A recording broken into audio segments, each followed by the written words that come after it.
Welcome to Elevated You.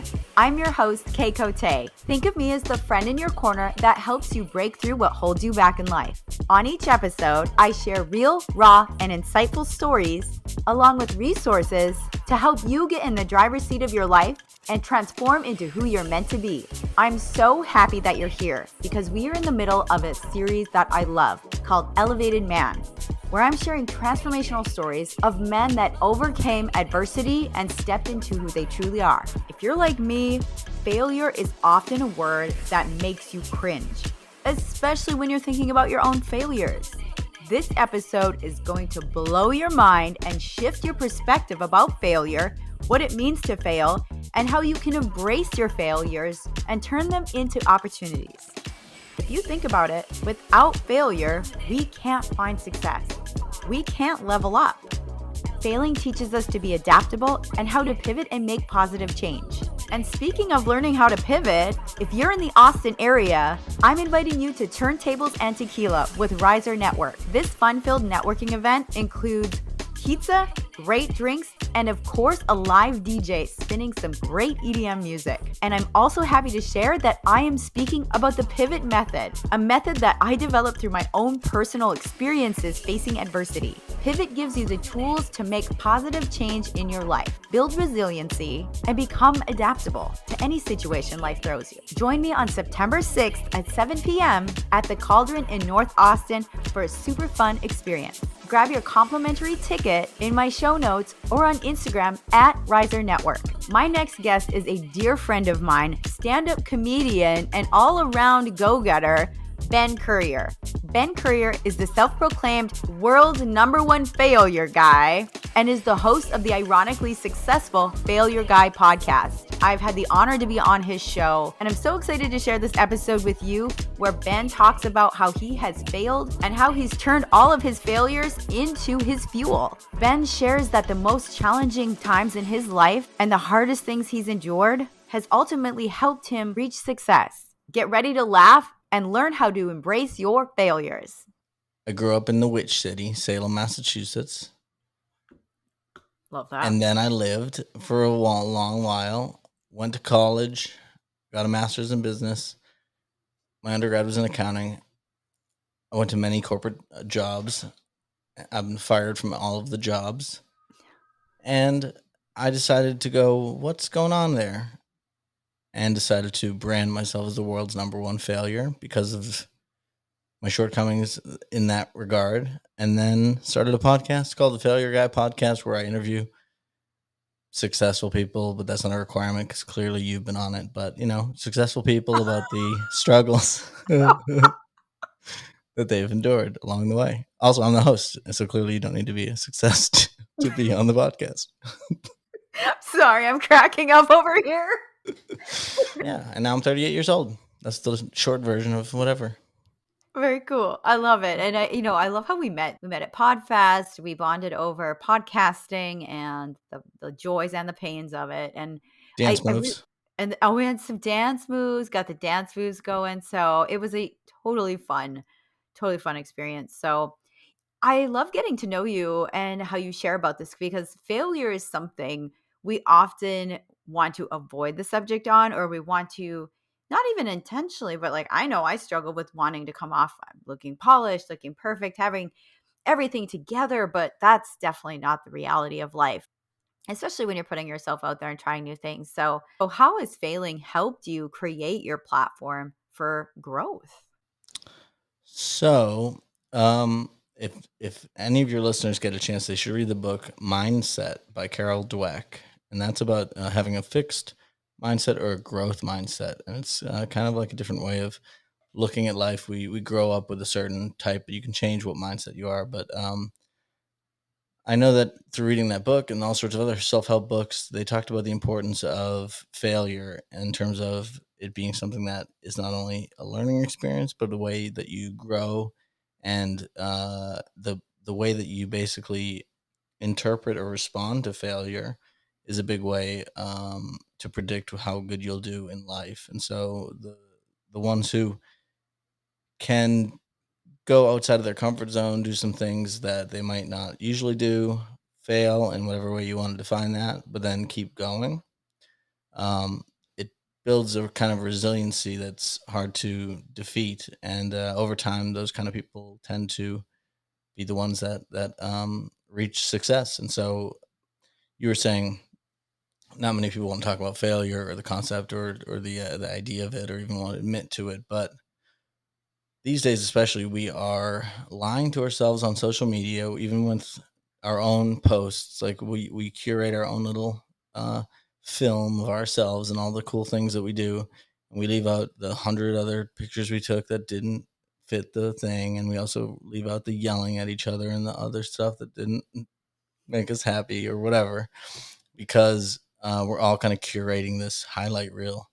And it's specifically obvious for famous people because you go look up anybody, you see all the good things they've done, but a lot of times they don't talk about the struggle. And I have not yet met a person who is successful who has not had usually many failures along the way. But people who haven't yet gone down the path of trying a lot of times think that it should be something that you either succeed right away at or give up and go do the normal blueprint of life, and they don't always give the weirder routes a chance. And a lot of times the ones that succeed are the ones who take the weird route, get beaten down a lot, but get back up and eventually find their way. It's such a great way to put it. And, it really does create a sense of resiliency. It creates resiliency when you put yourself out there and hey, and allow yourself, like have grace with yourself and say, hey, I may fail at this. I probably will fail and have to learn and grow. And I think that's the beauty of failure. And a good friend of mine once told me it's like failing forward. Like you're failing forward. You're failing, but you're learning. You're giving yourself an opportunity to figure something out for the first time, second time, sometimes third time. Well, I mean, when you're a baby, right? Yeah. Do you just go, Yeah. "Oh, I tried to walk. Nah, I guess I'm gonna just stop trying to walk." No, you walk and you fall and you walk and you fall and then you start walking real stupidly bad and you fall and then eventually you're walking. Man, you walk like it's nothing nowadays. I'll walk Mhm. and barely know I'm walking. But back then, when I was a little kid, that was a tough nugget to swallow. How do I walk? So, as a kid, we have like this innate ability to keep going at things until we get a little bit older and people beat the mind out of you in terms of whether or not you're allowed to do things even without a possibility of success. Do things for stupid reasons that don't even involve any legitimate outcome just because it's fun. A lot of that type of stuff we get told not to do, or at least are discouraged because on average people aren't as exciting and adventurous as you'd hope.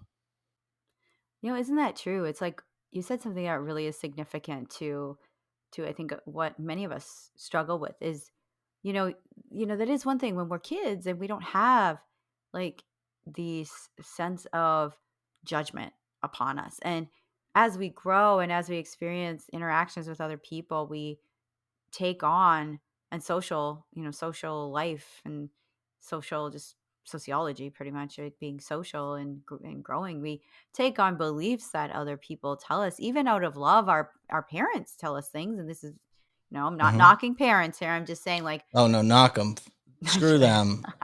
We've all got some. we've all got, we have all got something. And I open up about like my experience being bullied and the lies of these layers that we're putting on, that we're taking on as our truth. In reality, those are not our truth. And then it kind of keeps us fearful of, oh, what are people going to think? What's going to go on? And our internal bully too, our internal voice is telling us, well, you're not worthy of trying that. You're not worthy of writing that book. Why would someone pick you to be on that movie or whatever it is you're going for? And we stop ourselves in our tracks, and we don't even allow ourselves the chance to try. And I think that's like really painful, and I think that's where a lot of people halt that progress, is that fear of failure, and they don't even try when you don't even know what you could achieve. Yes, most people on their deathbeds don't think about, oh, I wish I stayed longer at work for those extra 10 hours or whatever of overtime. Like, I wish I did all those things that I didn't have the courage to do. And that's the regret. And if you try and fail, at least you won't regret knowing that you tried and didn't succeed or did succeed. But you can always tell yourself, hey, well, at least I did it, rather than go your whole life without knowing if it's possible. That is so, so true. I'm trying to adopt more of that in every day, and it's hard. It's hard because of our sense of like not letting ourselves go. There was one thing you told me. You handed me a card, and this really struck me. Yes, there it is. The get out of fail free card. Can you tell me about this card and how is it significant to adopt this mindset? Yes, I finally, after 80 something episodes, embraced what I would use it for. But I'm going to say that the Get Out of Fail Free card is a fictional card that exists, but is not accepted anywhere, as far as I know. And it's basically not talking about going back in time, but talking about presently. Is there something that you think you would enjoy doing, but the amount of failure that's involved in it? So, my example was stand up comedy. Like, that's something I've always wanted to do, but the amount of failure, the fact that you have to go and bomb on stage in front of everyone and all this other stuff, I was like, I need to get out of fail free card in order to do that. But putting yourself in the mindset of what you'd use that for kind of tells you, well, what's the thing that you should be doing? Because even though there is no get out of fail free card, failure isn't that bad. I mean, especially if you do it with calculated risks and things like Mhm. that. It's like, for example, mine stand up comedy. Now I've done 5 open mics, and I'm going to be doing more stand up, but it is pretty terrifying to get up there, and there's no other thing like stand up where people are judging you every 20 seconds or less about Mhm. how well you're doing, and you get immediate feedback from people, like, as to whether or not you're doing a good job. And it's weird because people, like, if someone's studying to be what is one of my jokes, and I use jokes in quotes because who the hell knows, but it's talk, and I'm not going to say it the way I would say it on stage, but it's like if your friend was studying to be an electrician and you had him over your house and you're like, hey, can you rewire my house? And also, I'm going to criticize every tool you use while you do it. I'm going to tell you all my other favorite electricians that I've heard of in the past, because that's what happens to stand up. They say, tell me a joke, first of all, 99.9% of the time, even though that's ridiculous to demand someone perform whatever the thing is they said they're just starting out.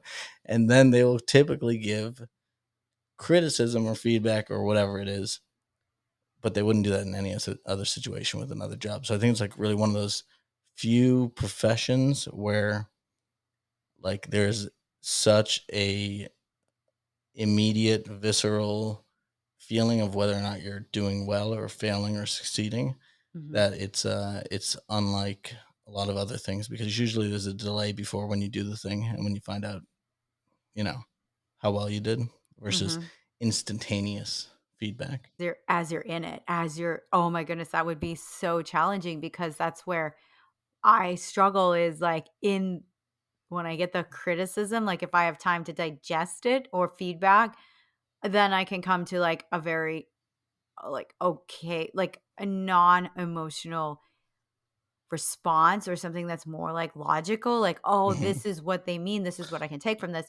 But if you're on stage and you're performing and it's stand up and you have to make people laugh and you're getting critiqued on the spot, I would shut down. So And if kudos. you're losing, and if you're sucking Yeah. and you have to keep going, Yeah. that's no fun.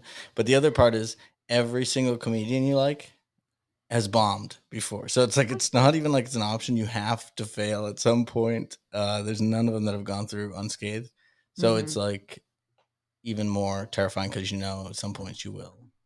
Yeah, isn't that true? Instead of getting that kind of irky murky feeling like, "Oh, I might fail at this," or "Oh, I'm gonna fail." How can we and how have you have found grace in failing? So low expectations, right? So let's say I'm going to get up on stage. My expectations would be that I get up on stage and I do something. I talk for 3 minutes or 5 minutes. No expectations of laughter, no expectations of anything besides me getting up and doing the thing. So, like, having very low expectations that you can meet, because then if you've had, my problem is when you have expectations that are anything other than Mhm. low, let's say you even wanted to get one laugh, Mm-hmm. right? You go up on stage, you do your whole thing, and you don't get one laugh. You might think you failed, but Mm-hmm. depending on your viewpoint, I mean, just getting out there and doing it is a huge thing. But either way, whatever the thing is, to convince yourself to set a goal that's achievable. Another example would be like podcasting. I don't put any kind of a goal around how many people download it because I can't control that. I Mm-hmm. put a goal around how many I put out there because I can control that part of it. So I think if you can judge failure or success on things that you can control, then if you do fail, you can at least blame yourself. Well, I didn't get up on stage, I chickened out and I left. My low expectations weren't even met. And then you can dissect what you did or didn't do there, or you didn't release an episode of your podcast that you said you're going to do. But those failures, those can be seen as like, maybe it's an organizational thing or whatever. You can figure out what the problems are so that you fix it for next time. I feel like personally, the only way I can learn is by failing. I cannot even I can't just, someone can be like, hey, this is some advice. Take this advice. I'll go, I'm going to try it out. And if the other way hurts a lot, then I'll go, fine. Yeah, you're probably right. Like I need to feel the failure and the pain myself. Otherwise, it doesn't stick as much as other things. So I think it's kind of like one of the only ways I learn, which is not efficient in terms of feeling great about yourself, but uh, I'm past the point of caring at this point. So I think exposure therapy, so to speak, of putting yourself out there and trying things, eventually you just don't care anymore, and that's kind of where I'm at. And I say that, but I still care, but I try not to. You know. That's such a great way to put it. And that actually reminds me of a story of, from when we were at Podfest. And I had set it an intention for 2023 to, if there is a stage that I can be on, I'm going to be on it. And that was the Mhm. only expectation I put on it was, if there's an opportunity to be on stage, I want to take that because I want to grow as a public speaker. I want to grow as an entertainer.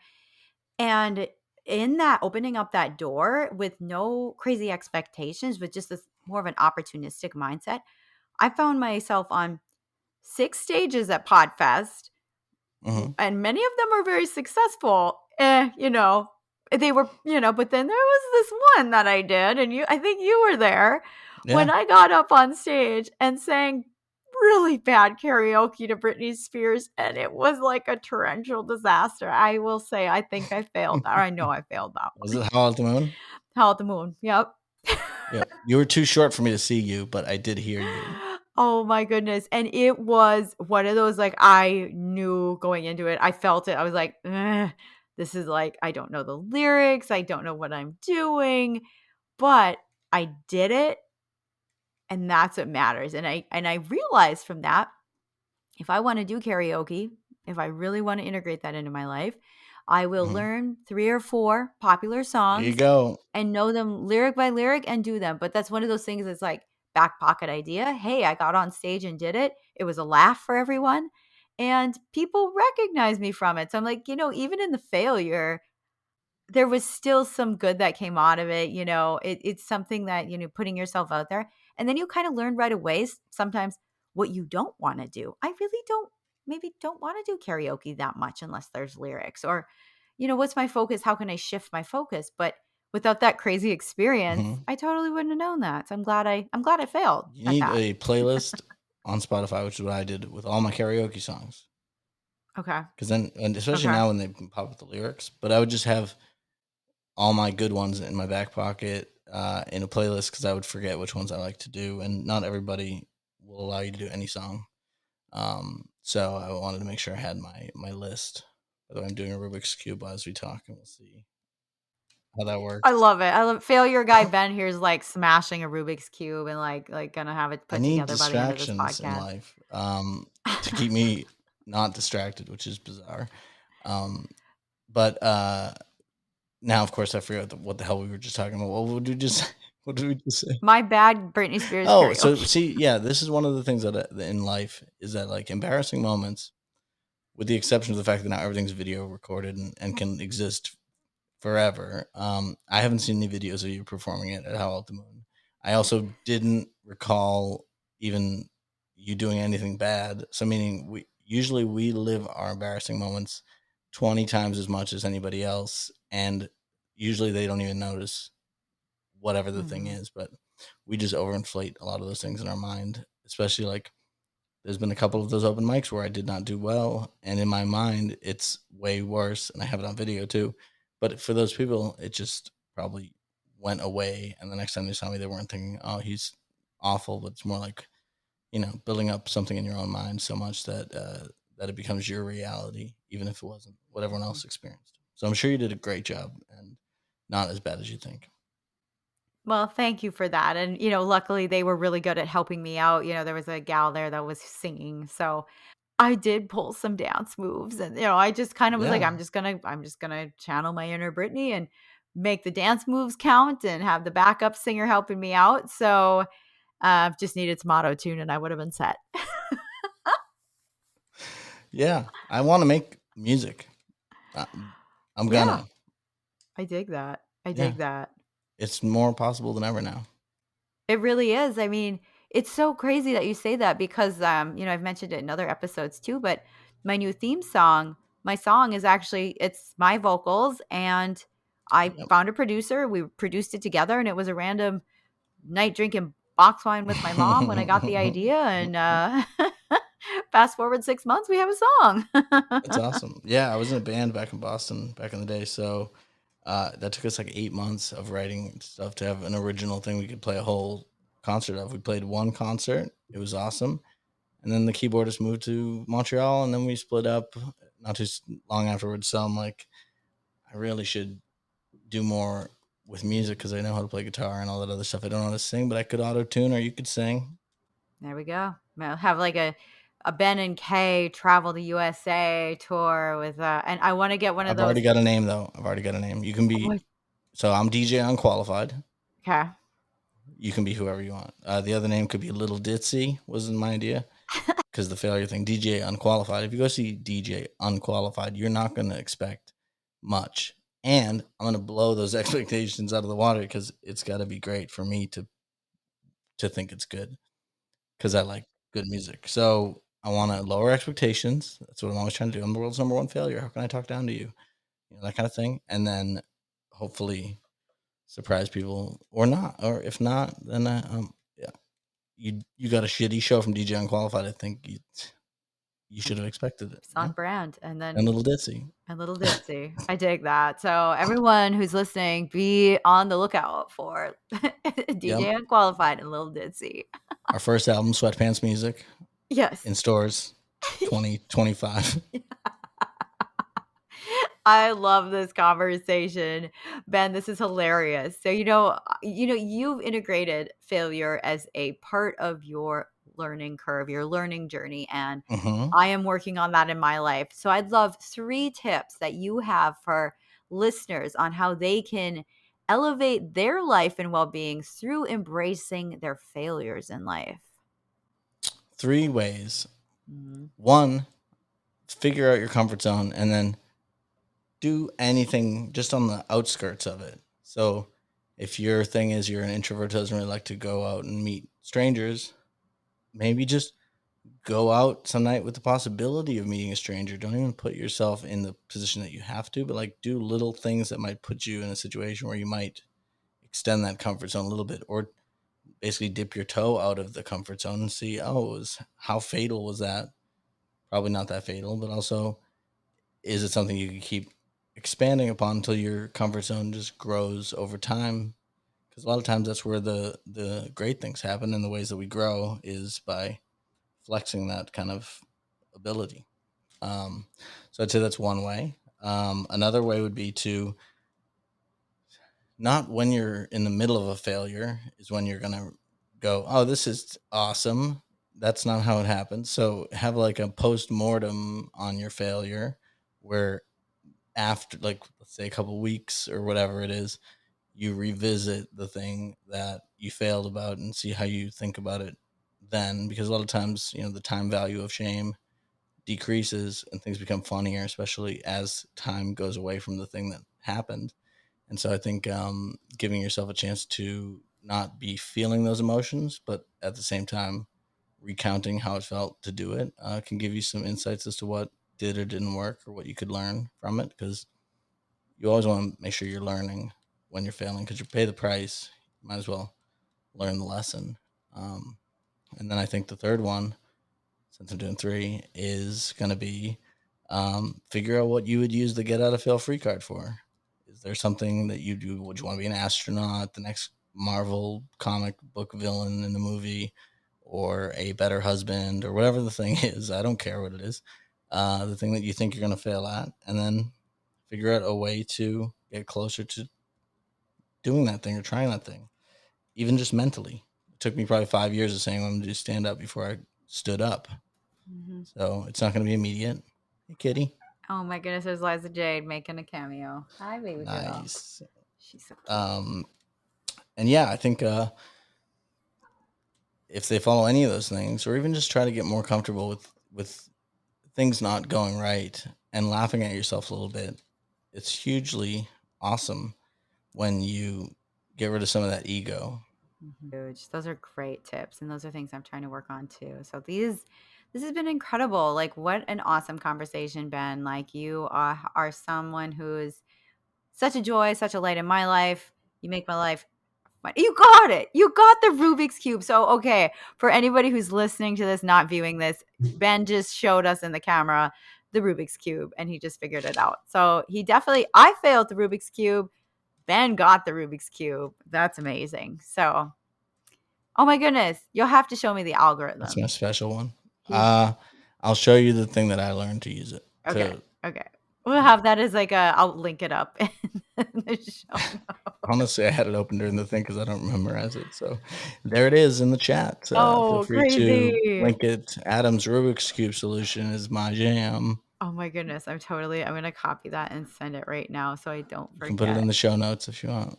Yes. I will put that in the show notes. That's epic. So, oh my goodness, Ben. So you are amazing and you have a great podcast. I would love to connect people with you, the work you do, and your show. What are some ways we can get in touch with you? So you can search for the Failure Guy podcast on any streaming thing, and it should be there. If not, find out how to tell me, and I'll make sure it's put on that thing. But I think it's there. Also, LinkedIn is a way that I tend to these days tell people to come find me, which is Benjamin Currier, I think, or Ben Currier, or who the hell knows. She'll link it in the show notes, but just look me up. You'll find me. If you just search hard enough, you'll find me wherever I am. I don't know where to point people because I don't know where I want to be these days, but feel free to reach out in whatever way. If you want to email me, ben@pod.fail, 10 letters, ben@pod.fail, and I may or may not read it. I love that. I love the honesty. And I'll definitely link you up in the show notes because you're killing it. And Ben and I actually recorded a podcast a couple months ago on his show. Yeah. So definitely check that out. I just hit 100,000 downloads and you were part of the 100,000. That's amazing. 100,000, Ben. That's amazing. I know. I'm excited. I Because, put it on LinkedIn. You can check. There's a post about it recently, oh, but my first year was 2,300 something. My first okay. full 365 days was 2,000 something. So Okay. that's another one of those things. People would quit if they were having like 1 to 5 downloads a day 1 year into it. Yeah. You've got to have some sort of resiliency and you got to build it over time. And you've also got to be your own source of happiness and your own source of motivation. You can't always rely on external validation for it. This is so true. So I really love that. That's such a great tip and absolutely love your energy. Thank you so much, Ben, for being on Elevated You and just giving us this insight on how we can elevate through failure. So thank you. Absolutely. Thank you for having me. I appreciate it. And you're the best. I can't wait to see you again in person whenever the hell that is.